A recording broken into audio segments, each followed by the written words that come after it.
வணக்கம்.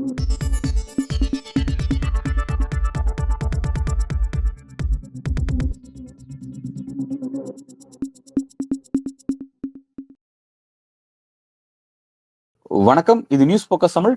இன்றைக்கு நம்முடன் அரசியல் பேசுவதற்காக மூத்த பத்திரிகையாளர் திரு தரசு ஷியாம் அவர்கள் இணைந்திருக்கிறார். சார் வணக்கம். அன்பு வணக்கம். தர்மேந்திர பிரதான் அந்த மும்மொழி கொள்கை சம்பந்தமா அவர் தன்னோட கருத்தை தெரிவிச்சதுக்கு பிறகு தமிழ்நாட்டு அரசியல் களம் கொஞ்சம் பரபரப்பா இயங்கிட்டு இருக்குங்கிறத நாம பாக்குறோம். இதுல அண்ணாமலையோட பிரஸ் மீட் கவனிக்கத்தக்க ஒரு பிரஸ் மீட்டை பாக்குறோம். அவர் பல கருத்துக்கள் சொல்றாரு. இங்க ஏழை மாணவர்களை திமுக அரசாங்கம் தடுக்குது, மும்மொழி கொள்கையை நோக்கி நகர்றத அவங்க இன்ட்ரெஸ்டா இருக்காங்க, அதை தடுக்கிறன்ற குற்றச்சாட்டை முன்வைக்கிறாங்க. அதுக்கு ஆதரவா பேசக்கூடிய எல்லா கட்சியும் காட்டமா விமர்சனம் செய்யறாரு. புதிதாக கட்சி ஆரம்பிச்சிருக்க விஜயை கூட விட்டு வைக்கல அவரு. விஜய் சிபிஎஸ்இ பள்ளி நடத்திட்டு இருக்காரு அப்படிங்கலாம் குறிப்பிடுறாங்க. இந்த மாதிரி ரொம்ப காட்டமா தன்னோட கருத்தை முன்வைக்கிறாரு. இப்ப மார்ச் 1 மும்மொழி கொள்கையை நோக்கி ஒரு கருத்து, அதாவது கையெழுத்து இயக்கம் நடத்தி அதன் காரணமா ஜனாதிபதி சந்திச்சு வேற ஒரு அரசியல மும்மொழி கொள்கை இம்ப்ளிமெண்ட் பண்றதை பத்தி ஒரு அரசியலை முன்னெடுக்கிறாரு. அந்த அரசியல இந்த அண்ணாமலை முன்னெடுக்கக்கூடிய இந்த அரசியல் எப்படி பாக்குறீங்க சார்? தமிழ்நாட்டுக்குன்னு இல்லை, இந்தியா முழுவதுக்குமே இருமொழி கொள்கை தான் நல்லது. சிம்பிள் ரீசன் நான் சொல்றேன். ஒரு school, government school, private school, 2 ஸ்கூல்லையும் எடுத்துங்க. 2 ஸ்கூல்லையும் மாணவர்கள் எந்த பாடத்தை அதிகமா படிப்பாங்க? ஒரு கேள்வி உங்களுக்கு. 5 சப்ஜெக்ட் 6 சப்ஜெக்ட் இருக்குங்க. எதுல ஒரு மாணவன் அவன் பேக் பெஞ்சரா இருந்தாலும் ஃப்ரண்ட் பெஞ்சரா இருந்தாலும் எதுல கான்சன்ட்ரேட் பண்ணுவான்? அவன் வாழ்க்கைக்கு உதவக்கூடிய சப்ஜெக்ட்ல, இல்லையா? இதான் சிம்பிள். என் வாழ்க்கைக்கு என் கல்வி உதவணுங்க. நான் 6வது வகுப்பு 8வது வகுப்பு படிக்கிறேன், 10வது வகுப்பு படிக்கிறேன். அப்ப என் வாழ்க்கைக்கு எது உதவும்? நான் டாக்டர் ஆகணும்னு நினைக்கிறேன், இன்ஜினியர் ஆகணும்னு நினைக்கிறேன், இல்ல ஆடிட்டர் ஆகணும்னு நினைக்கிறேன், இல்ல சாதாரண கிராஜுவேஷன் பிகாம் லெவலே போதும்னு நினைக்கிறேன், இல்ல பிஎஸ்சி லெவலே போதும்னு நினைக்கிறேன். என் படிப்பு, என்னோட கற்றல் திறனுக்கு ஏற்றவாறு நான் என்னோட எல்லையை, குறிக்கோளை வச்சுக்கிறேன். அப்ப நான் எதை விரும்புவேன்? சயின்ஸ், மேத்ஸ், இதுக்கு கான்சன்ட்ரேஷன் கொடுப்பேன். அப்புறம் வேலை வாய்ப்பெல்லாம் கிடைக்கும்னா இங்கிலீஷ் வேணும். ஸோ இங்கிலீஷ், சயின்ஸு, மேத்ஸ், இங்கிலீஷுக்கு பிறகுதான் மற்ற எல்லா பாடமும், தமிழ் உட்பட. சோசியல் ஸ்டடீஸ் நடுவில் ஒரு பாடம், ஹிஸ்டரி வரும். கொஞ்சம் பேருக்கு ஆர்வம் இருந்தால் படிப்பாங்க. சயின்ஸ் மேத்ஸில் கான்சன்ட்ரேஷன் அதிகமாக இருக்கும். எனக்கு சயின்ஸ் மேத்ஸ் வரலைங்க. கணக்குனாலே எனக்கு வேப்பங்க. அப்போ என் பெற்றோர்கள், சாதாரண நடுத்தர பெற்றோர்கள்னு வச்சுங்க, இல்லை ஏழை பெற்றோர்கள், பையனுக்கு சயின்ஸ் வரல, இல்லை பிள்ளைக்கு சயின்ஸ் வரல, மேத்ஸ் வரல, டியூஷன் வைப்போம், மாதம் 500 ரூபா செலவாகும். ஹிந்தி வரல, டியூஷன் வைப்போம், மாதம் 500 ரூபா செலவாகும். எந்த பெற்றோர் தயாராக இருக்காங்க? தமிழுக்கு டியூஷன் வைக்க எந்த பெற்றோர் தயாராக இருக்காங்க? இங்கிலீஷுக்கு டியூஷன் வைக்க தயாராக இருக்காங்க. ஊரில் போய் கேளுங்க. அண்ணாமலை சும்மா எங்கேயோ இருந்துட்டு பேசுறாரு.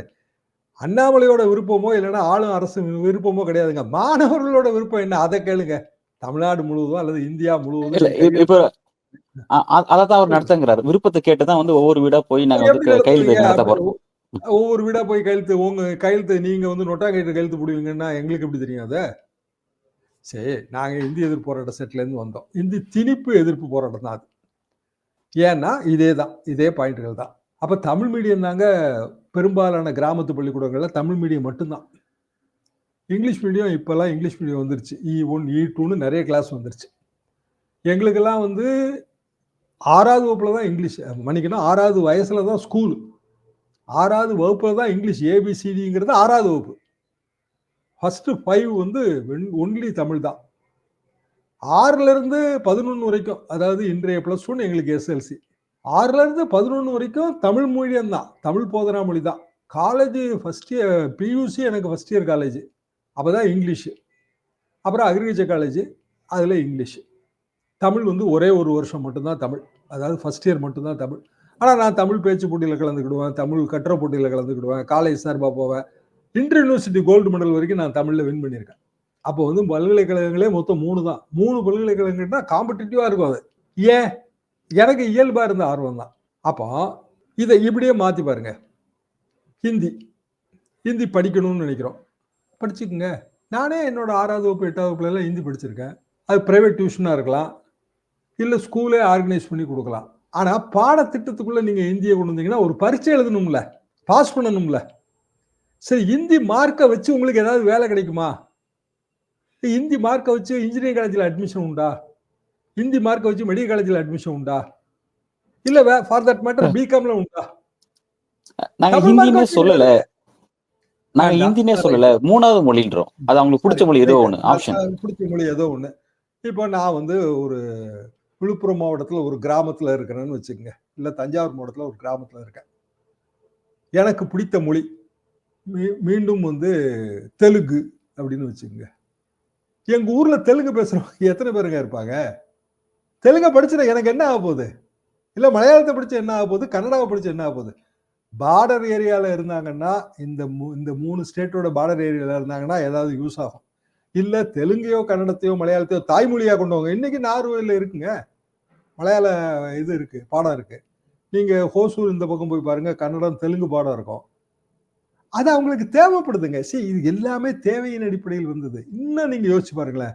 இன்னைக்கு இன்னைக்கு இருக்கிற தொழில்நுட்ப யுகத்துல, நீங்க இங்கிலீஷ்ல சொன்னீங்கன்னா, ஆர்டிபிஷியல் இன்டெலிஜென்ஸ்ல அது எந்த லாங்குவேஜ்க்கு வேணாலும் மாத்தி குடுக்குதா இல்லையா?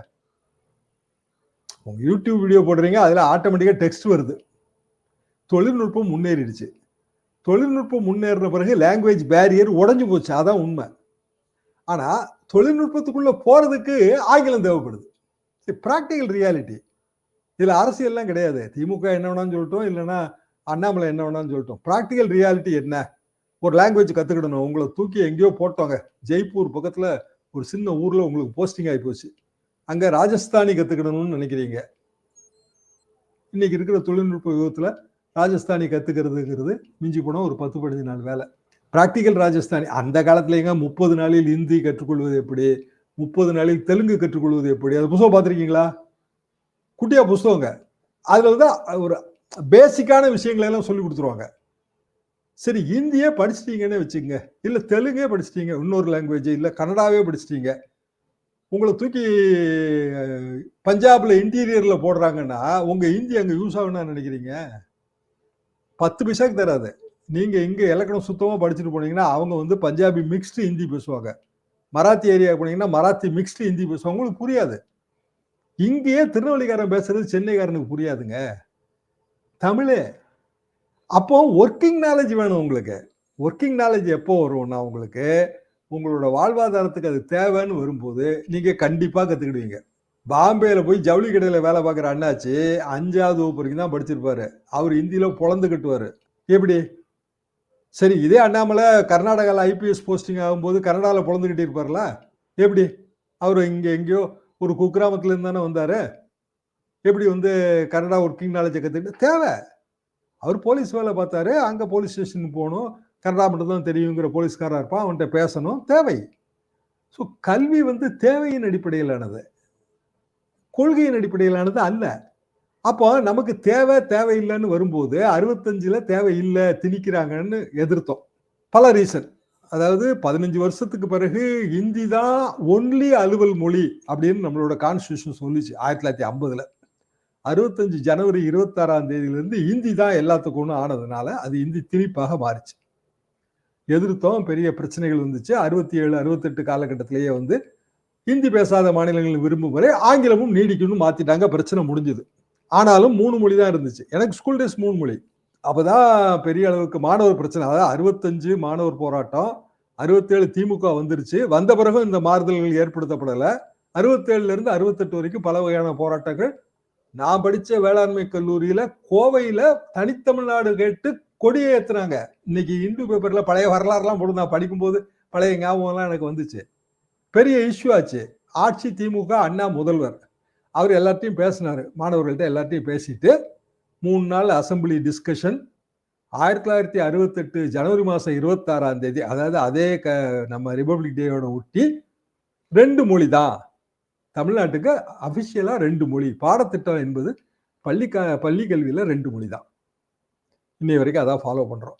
ஏன்னா மாணவர்களுக்கு சுமை வேண்டாம். மேஜர் ரீசன் இதுதான். படிக்கணும்னு நினைச்சா படிச்சுக்கிடலாம். காரணம் இங்க வசதிகள் இருக்கு. பஞ்சாப்ல இருந்தோ பீகார்ல இருந்தோ இங்க பொழைக்க வர்றவன் தமிழ் பேசுறானா இல்லையா? ராஜஸ்தான்ல இருந்து அடகு கடை வச்சு நடத்துறவன் தமிழ் பேசுறானா இல்லையா? அப்ப இங்க இருந்து அங்க போய் அடகு கடை வச்சா நம்மளும் வந்து ஹிந்தி பேசத்தான் செய்வோம். ஸோ இது தேவை. அப்போ எந்த இடத்துல வந்து அண்ணாமலை சொல்றது, இப்ப திமுக மந்திரி பிள்ளைகள் ஹிந்தி படிக்கவில்லையா? படிக்கட்டும். அதுல என்ன இருக்கு? சமஸ்கிருதம் படிக்கவில்லையா? படிக்கட்டும்.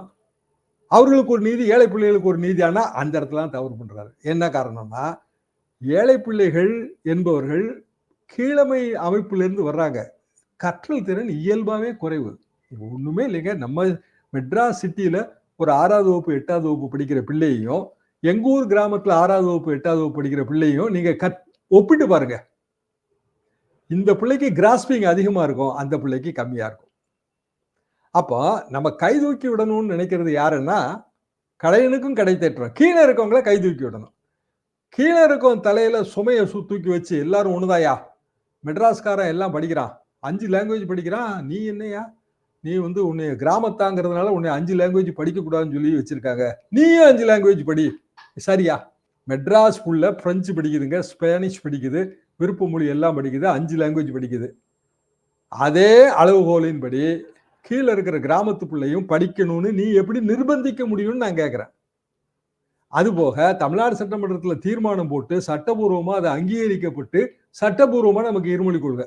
இது அண்ணாமலையில அவங்க அப்பாவே வந்தாலும் இதை மாத்த முடியாது. என்ன காரணம்னா அவர் என்ன அரசியல் பண்றாருங்க? இதெல்லாம் தமிழ்நாடு அரசியல்னா அவருக்கு நல்லா தெரியும். இப்ப ஏன் இதை பண்றாரு அப்படின்னா, அவரை பொறுத்த வரைக்கும் பிஜேபி அணிக்கு அதிமுக வந்துடக்கூடாது.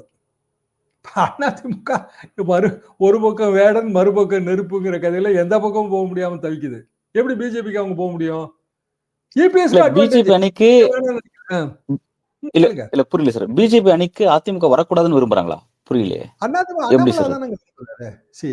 அண்ணாமலையை பொறுத்த வரைக்கும் அவரோட பாலிசி என்னன்னா, அவர் ஆரம்பத்துல இருந்து தெளிவா தான் சொல்றாரு. எந்த கூட்டணியும் வேண்டாம். நம்மளே நமக்கு ஒரு ஓட்டு வங்கியை கிரியேட் பண்ணி கொஞ்சம் கொஞ்சமா பிஜேபியை உயர்த்துவோம். எதுக்கு போய் கூட்டணி கட்சிக்காரன் காலில் விழணும் சொல்றாரா இல்லையா? அவர் சொன்னதோட தாத்பரியம் இதானே. அப்போ அவரு ஒரு கொள்கையை சொல்றாரு. தமிழ்நாட்டுக்கு மும்மொழி தான். தமிழ்நாட்டில் வந்து இந்துக்கள் எல்லாம் ஒன்றுபடணும். அதாவது நம்ம எதெல்லாம் ஒத்துக்க மாட்டோமோ அதெல்லாம் அவர் சொல்றாரு. அப்போ அவர் என்ன சொல்றாரு? என் கருத்துக்கு ஆதரவு இருக்குன்றாரு. நம்ம என்ன சொல்றோம்? உன் கருத்துக்கு ஆதரவு இல்லை, என் கருத்துக்கு தான் ஆதரவு இருக்குன்றோம். இது எந்த இடத்துல புருவாகும்? தேர்தலில் தானே புருவாக முடியும். வேற வழி இல்லையே ஜனநாயகத்துல. அப்போ வரப்போற தேர்தலில் அண்ணாமலை அல்லது பிஜேபி அவரது கருத்துக்களை ஏற்றுக்கொள்கிற கட்சி மட்டும்தான் கூட்டணி வைக்கணும். அப்போ நியாயமா மற்ற கட்சியெல்லாம் கூட்டணி வச்சா, அதாவது கருத்து முரண்பாடுகள் ஒரு கூட்டணியில இருக்குங்க, நான் அதை இல்லைன்னு சொல்லல. ஆனா இது வந்து அடிப்படை முரண்பாடு. அடிப்படை முரண்பாடோட நீங்க கூட்டணி வைக்க முடியாது. ஆனா சார், இப்ப ஆட்சியில் இருக்கக்கூடிய திமுகவை வீழ்த்த வேண்டிய தேவை வந்து பாஜகவுக்கு இருக்கு. அந்த கூட்டணி வீழ்த்தணும் அப்படிங்கிறது. அப்ப வீழ்த்தணும் அப்படின்னு இல்ல வீழ்த்தணும்னா எந்த வருஷம்? 2026 2031 இல்ல 36 எந்த வருஷம் வீழ்த்தணும்? அவங்க இப்ப வரக்கூடிய 2026 வீழ்த்தணும்ன்ற அந்த எண்ணம் திமுக கையில இருக்கிற ஓட் பேங்க் 40% எல்லாருக்குமே தெரியும். அப்ப நீங்க 40%க்கு மேல ஒரு அணியை கட்டமைக்கணுங்களா?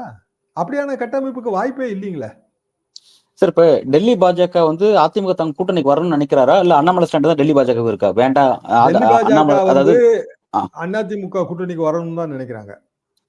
அதிமுகலையும் எடப்பாடி பழனிசாமி தரப்புக்கு அதுல சம்மதம் இல்ல. சரி, அதிமுக ஒன்றுபட வேண்டும், எந்த தியாகத்துக்கும் தயார். யார் சொல்றா? ஓபிஎஸ் எங்க இருக்காரு? என்டிஏல இருக்காரு. அவர் பிரதமர் கூடுற கூட்டத்துல பிரதமர் பக்கத்துல உட்கார்ந்துருக்காரு. அதிமுக ஒன்றிணையணும், ஏற்கனவே பிரிந்து சென்ற தலைவர்கள் எல்லாம் ஒன்னா சேரணும்னா டிடிவி ஒரு தலைவர். அவர் எங்க இருக்காரு? என்டிஏல இருக்காரு. சசிகலாமா என்ன பண்றாங்க? அவங்க கருத்து சொல்லல. அப்ப அதிமுக மற்றவங்க ரிபல் லீடர்ஸ். இப்ப கேசி பழனிசாமியோ மற்றவங்க எல்லாம் வெறும் ரிபல் லீடர்ஸ் தான், அமைப்பு இல்லை அவங்க கிட்ட. அப்ப அதிமுக ஒன்றிணையணும் அப்படின்னு சொன்னாலே இது எல்லாமே இடிக்குது. அப்போ ஓபிஎஸ் சேர்த்த பிறகு அதிமுக அப்போ பிஜேபியோட போயிருமா அப்படின்னு சந்தேகம் வருமா வராதா? அப்போ இங்க என்ன நிலைமையில இருக்கும்? திமுக ஒரு அணி, அது தெளிவா தெரியுது. திமுக அணியிலிருந்து காங்கிரஸ் வர முடியாது. ஏன்னா காங்கிரஸ் வந்து வந்துச்சுன்னா அது பிஜேபியோட நோக்கி எப்படி டிராவல் பண்ண முடியும்? பிசிகா வர முடியாது, கம்யூனிஸ்டுகள் வர முடியாது. அப்போ திமுக கூட்டணிக்குள்ள 1000 முரண் இருந்தாலும் அவங்க இப்படியே தான் தொடருவாங்க. அதனாலதான் இந்த பொதுவான விஷயங்கள்ல அவங்க கூட்டணியா போராட்டத்துக்கு போயிடுறாங்க. இப்ப இது இருமொழி கொள்கை, நேற்றுக்கு போராட்டம் நடக்குது, திமுக கூட்டணி கட்சி எல்லாம் போயிருது இல்ல. ஆனா அதே கள்ளக்குறிச்சி கள்ளச்சாராய மரணம் திமுக கூட்டணி கட்சிகளும் முரண்பாடு இருக்கும். அப்போ தமிழ்நாட்டு அரசியலோட சில அடிப்படைகள் இருக்கு இல்லையா? இப்போ உதாரணமா ஜாதி. நீங்க ஜாதி பேரை போட்டு நம்ம கல்யாண பத்திரிக்கை எந்த காலத்துல அடிச்சோம்? எனக்கு தெரிஞ்சு எங்க மாமா கல்யாணத்துல தான் நான் பார்த்திருக்கேன். ஒரு 60-70 வருஷமா ஜாதி பேரே கல்யாண பத்திரிகையில கிடையாதுங்களே. தெய்வத்திரு இன்னார் அப்படின்னு போடுற அந்த, அதாவது நம்ம அப்பாவுக்கும் அப்பா இல்லைன்னா முப்பாட்டங்காலத்து ஜாதி பேர் தான் அதுல வரும். மாப்பிள்ளை பேரு பொண்ணு பேரு பக்கத்துலயோ இல்ல மாப்பிள்ளை அப்பா அதெல்லாம் கூட ஜாதி பேர்ல நம்ம அதை விட்டுட்டோம். ஜாதி இருக்குங்க, நான் அதை அழிச்சிட்டாங்கன்னு சொல்ல வரல. ஆனா இதுவே நீங்க வடநாட்டுக்கு போனீங்கன்னா ஜாதி பேர் ஆட்டோமேட்டிக். ஏக்நாத் சர்மா இல்லாம வராது, பட்டேல் இல்லாம வராது, 1000 சொல்லலாம் நீங்க. ஏன்னா அது சேர்ந்தது, அவங்களோட சேர்ந்தது. அவங்க வேற கலாச்சார வைஸ், நம்ம வேற. ஆனா எல்லாரும் இந்தியால இருக்கோம். அப்போ இந்த வேறுபாடுகளை மதிக்க தெரியாத அரசியல் என்பது போனியாகாது. அது அண்ணாமலைக்கு தெரியுமானா தெரியும். எப்படி தெரியாம இருக்கும்? அவரும் வந்து பெரிய அட்மினிஸ்ட்ரேட்டிவ் எக்ஸ்பீரியன்ஸோட இருக்காரு. ஒரு ஐபிஎஸ் ஆஃபீஸரா இவ்வளவு நாள் வேலை பார்த்திருக்கிறாரு. தெரியாமலாம் இருக்காதுங்க. வாய்ப்பே இல்ல. அப்ப தர்மேந்திர பிரதான் சொல்ற விஷயத்த அப்படியே முன்மொழியணும்னு அண்ணாமலைக்கு கட்டாயம் இல்ல. உடனடியா தமிழ்நாட்டுக்கு நிதி விடுவிக்க வேண்டும். ஏதாவது திமுக அரசு சொல்வதை நான் ஏற்றுக்கொள்ளவில்லை. நிதி பகிர்வு முறையாத்தான் செய்யப்படுகிறது. ஆனாலும் ஏதாவது டிஃபரன்ஸ் இருந்தா கொடுக்கணும். இதுதானே ஒரு கரெக்டா இருக்கும். கர்நாடகால காவிரி தண்ணி விடணும்னு சொன்ன உடனே எல்லா கட்சியும் வந்து விடக்கூடாதுன்னு தானே சொல்லுது. இல்ல தமிழ்நாட்டுக்கு நியாயமான உரிய பங்கீடு, சுப்ரீம் கோர்ட் தீர்ப்பின்படி கொடுக்க வேண்டிய பங்கீடை கொடுத்து விடுங்கள் அப்படின்னு பிஜேபி காங்கிரஸ் 2 சேர்ந்து சொல்லுதா? ஏன்னா மாநில அரசியல். அப்ப மாநில அரசியலுக்குள்ளே வராம நீங்க எப்படி வந்து கரை சேர முடியும்? அப்ப இந்த தேர்தலுக்கு கரை சேரணுங்கிற அவசியம் இல்லை அவர்களுக்கு. அப்படிதான் நான் இதை புரிஞ்சுக்கிறேன். 26 அப்ப இந்த தேர்தலுக்கு தேர்தல அப்ப இந்த தேர்தலையும் திமுக கூட்டணி வெற்றி பெறுவதற்கான ஒரு வழியை செய்யறாங்கன்னு பார்க்கலாமா சார்? அப்படி வழி செய்யறாங்களா இல்லையான்னு இல்லைங்க. அவங்களை பொறுத்த வரைக்கும் திமுக வெற்றி பெற்றாலும் அவர்களுக்கு கவலை இல்லை. திமுக பிஜேபிக்கு வெற்றி பெற்றாலும் கவலை இல்லை. அப்பனா தனக்கு என்ன கவலை? அவங்களுக்கு என்ன கவலை? தமிழ்நாட்டை பொறுத்தவரைக்கும் அவங்களுக்கு என்ன கவலை? அண்ணாமலையை பொறுத்த வரைக்கும் அவர் இப்போ வந்து ஓட்டு சதவீதத்தை உயர்த்தணும்னு நினைப்பாரு. பாருங்க என் கருத்துக்கு ஆதரவா இப்படி இருக்கு. அடுத்த தேர்தல்ல இன்னும் ஏங்க ஒரு ஈரோடு கிழக்கு இடைத்தேர்தல் கூட உங்களால போட்டி போட முடியல. அப்புறம் வானம் ஏறி வைகுண்டத்தை காட்ட போறாங்களா? கூரை ஏறி கோழியே பிடிக்க முடியல. உண்மையில இந்த கருத்தெல்லாம் வச்சு ஈரோடு கிழக்கு இடைத்தேர்தலை சந்திச்சிருக்கலாம்ல. ஒரு சீமான் சந்திச்சார்லங்க. ஆன்டி பெரியாரா அவ்வளவு பேசிட்டு பெரியாரோட பிறந்த தொகுதியிலேயே அவர் நின்னார்ல. ஓட்டு எவ்வளவு வாங்குறாரு வாங்கலான்னு பார்ட்டிசிபேட் பண்ணாரா இல்லையா? ஓட்ட பந்தயத்துக்கே போகல. இல்ல நான் ஓடினால் அனைவரும் தோற்று விடுவார்கள் அப்படின்னா நீங்க தான் ஓடவே இல்லையே. எப்போ ஓடுவீங்க? அது பையதான் ஓடுவாங்க. அப்ப அண்ணாமலை பிஜேபி தலைவராக இருப்பாரா? அதெல்லாம் $1 மில்லியன் கேள்வி. அங்க நினைச்சா மாத்திடுவாங்க தேசிய தலைமை. காலையில எந்திரிச்சு பார்த்தா அண்ணாமலைக்கு பதவி இல்லாம போயிடும். அண்ணாமலை இல்லைங்க, முருகனுக்கு எப்படி பதவி போச்சு? சார் அதுக்கு முன்னாடி தமிழிசைக்கு எப்படி பதவி போச்சு? அவங்கெல்லாம் விருப்பப்பட்டா பதவியை திறந்தார்கள். இலகணேசனுக்கு எப்படிங்க பதவி போச்சு? பொன் ராதாகிருஷ்ணனுக்கு எப்படிங்க பதவி போச்சு? காங்கிரஸ்லயும் எப்படி சொல்லலாம்? செல்வ பெருந்தகைக்கு பதவி போயிருமான்னு தெரியாது, போனாலும் போயிடும். இதுக்கு முன்னாடி அழகிரி இருந்தார்லங்க, எங்க இருக்காருங்க இப்ப அழகிரி காங்கிரஸ் கட்சியில? அவர் ஏன் பதவி விட்டு தூக்குனாங்க?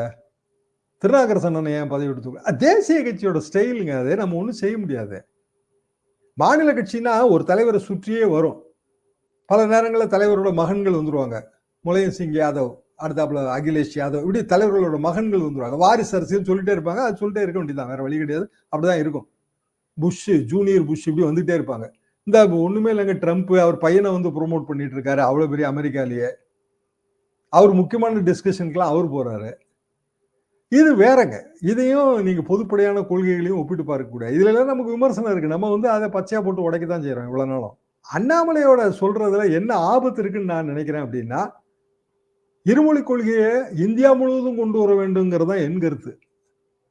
என்ன காரணம்னா, இந்த நாடு வந்து பல்வேறு மொழிகளால் ஆனது. அப்போ ஒரு மொழிக்கான டாமினேஷன் கிடையாது. நீங்க ஹிந்தி இல்ல எந்த லாங்குவேஜ் வேணாலும் எடுத்துக்கிடலாம் அப்படின்னா ஒரு 4 ஆப்ஷன் தரீங்க. தெலுங்கு படிக்கலாம், கன்னடம் படிக்கலாம், மலையாளம் படிக்கலாம், ஹிந்தி படிக்கலாம். ஆனா நீ 3 மொழி தான் படிச்சாகணும். இந்த 4 மொழியில நீங்க எதை எடுப்பீங்க சொல்லுங்க? நீங்க 6வது வகுப்போ 8வது வகுப்போ படிக்கிறீங்க, சூஸ் பண்ணணும். நீ ஒரியா எடுத்துக்கிடலாம், குஜராத்தி எடுத்துக்கிடலாம், எதுனாலும் எடுத்துக்கிடலாம். ஹிந்தியும் இருக்கும், லிஸ்ட்ல ஹிந்தியும் இருக்கும். எதை சூஸ் பண்ணுவாங்க? ஹிந்தியை தான் சூஸ் பண்ணுவாங்க. ஏன்னா அது வசதியா தெரியும். ஆனா அது எதுக்கு? அந்த அந்த சுமை எதுக்கு? நீ சயின்ஸ் எடுத்துக்கிடலாம், மேத்ஸ் எடுத்துக்கலாம், ஹிந்தி எடுத்துக்கிடலாம், தமிழ் எடுத்துக்கிடலாம். எதை எடுத்துக்குவீங்க?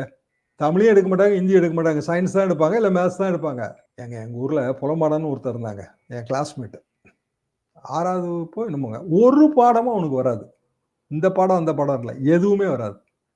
ஆனா கணக்குக்கு டியூஷன் வச்சான் அவங்க வீட்டில். அப்பெல்லாம் டியூஷனே வைக்க மாட்டாங்க. டியூஷன் வச்சாலே அதெல்லாம் வந்து பொதுவா டீச்சர்கள் ஃப்ரீயா சொல்லிக் குடுப்பாங்க. அவ்வளோதான். காசு வாங்கிட்டு சொல்லிக் குடுக்குறதெல்லாம் கிடையாது. இப்ப மாரி டியூஷன் சிஸ்டம் கிடையாது. 60ஸ். ஏன்டா நீ இதுக்கு டியூஷன் வச்சிருக்க? உனக்கு தான் இங்கிலீஷும் வரலையே, தமிழும் வரலையே. அப்ப ஹிந்தி உண்டு எங்களுக்கு. ஹிந்தியும் வரலையே. ஏன் கணக்குக்கு டியூஷன் வச்ச? அவன் சொன்னான், கணக்குக்கு டியூஷன் வச்சா எங்க அப்பா வச்சிருக்கிற மளிகை கடைய நான் பார்க்கலாம்.